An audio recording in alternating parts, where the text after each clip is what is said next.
Early the next morning, the Lord said to Gideon, "You have too many soldiers with you. Proclaim to all the soldiers, if anyone is afraid or fearful, let him leave." When Gideon put them to the test on the mountain, 22,000 of the soldiers left, but 10,000 remained. The Lord said to Gideon, "There are still too many soldiers. Lead them down to the water, and I will test them for you there. If I tell you that a certain man is to go with you, he must go with you." When Gideon led the soldiers down to the water, the Lord said to him, "You shall set to one side everyone who laps up the water, to the other everyone who kneels down to drink." Those who drank the water by raising their hands to their mouth numbered 300. The Lord said to Gideon, "By means of the 300 I will deliver Midian to your power, so let all the other soldiers go home." That night the Lord God said to Gideon, "Go descend on the camp, for I have delivered it up to you. If you are afraid to attack, go down to the camp. When you hear what they are saying, you will have the courage." So he went down to the outposts of the camp. The Midianites lay in the valley, as numerous as locusts. When Gideon arrived, one man was telling another about a dream.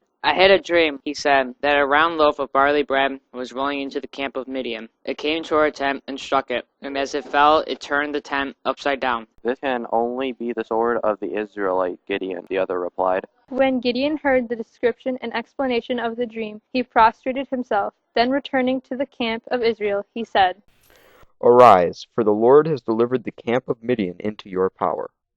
He divided the 300 men into 3 companies, and provided them all with horns, and with empty jars and torches inside the jars. "Watch me and follow my lead," he told them. "I shall go to the edge of the camp, and as I do, you must do also.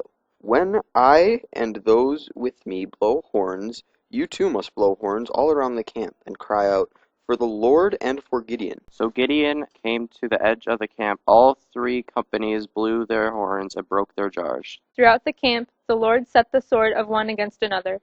The army fled as far as Bethsheba. Gideon also sent messengers throughout the mountain region of Ephraim to say, Go down to confront Midian and seize the water courses against them. So all the Ephraimites were called to arms, and they seized the water courses as far as Bethbara. They captured the 2 princes of Midian, Oreb and Zeb, killing Oreb at the rock and Zeb at the winepress.